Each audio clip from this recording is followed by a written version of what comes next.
40% of adults in the U.S. have obesity, and a new study on diet and exercise examines which is more important to when it comes to losing weight.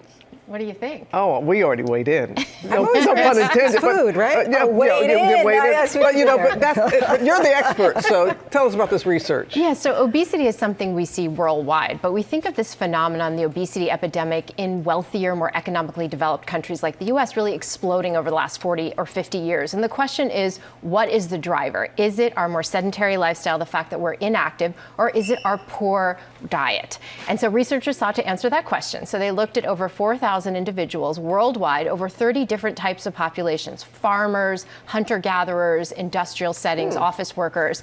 And they noticed when they looked at the energy expenditure that actually in wealthier, more economically developed countries, people move as much as they do in less economically developed countries. They burn just as much, if not more calories. So the activity level is the same. What isn't the same, they surmise, is the diet, and really the type of diet, the quality of what we're eating. And they point the finger at, no surprise here, ultra-processed foods as a real culprit. Those foods that are calorically dense, that really don't fill us up, that might even change our appetite and hunger signals and cause us to overeat. So yes, you were right, it's the diet. It is a diet. But they did not ignore the importance of exercise as well. So when it comes to both diet and exercise, what do we need to know for our health? You are exactly right.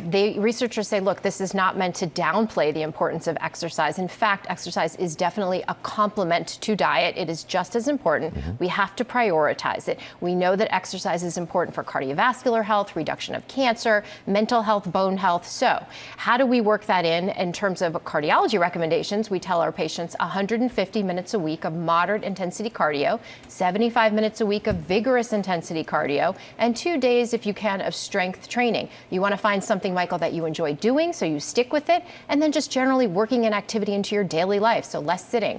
Diet, choose those less processed foods, whole grains, lots of fruits and vegetables, healthy proteins. Read those calorie and menu labels, really important.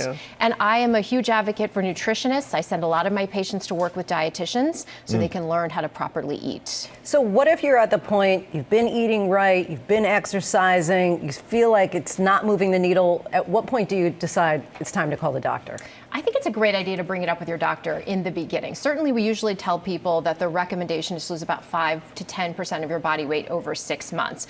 But even in the newest cardiology recommendations, I just told my patients this yesterday, the recommendation used to be try diet and exercise first. Now it is, at the same time that we are talking to our patients about diet and exercise, we should also be talking about GLP medications and other drugs for weight loss. Those have really moved up in terms of... From the beginning. From the beginning, because we are seeing such powerful effects from those injectable drugs. I'm standing up as soon as we're done with this. Sit all day. Burn calories. But like I said, we can't outwork a bad diet. You cannot. But why is it though when you've had a really good workout, you feel like, oh, I'm going to treat myself, and then you have something that you really know you shouldn't be having? But well, that's on you. Me. That's on me. That's on me too. I'm guilty too. No, we're guilty together about that. Why do you think you look so young? That's right. That's right. Benjamin Buttons over Doing here. something right, Michael. Aging backwards.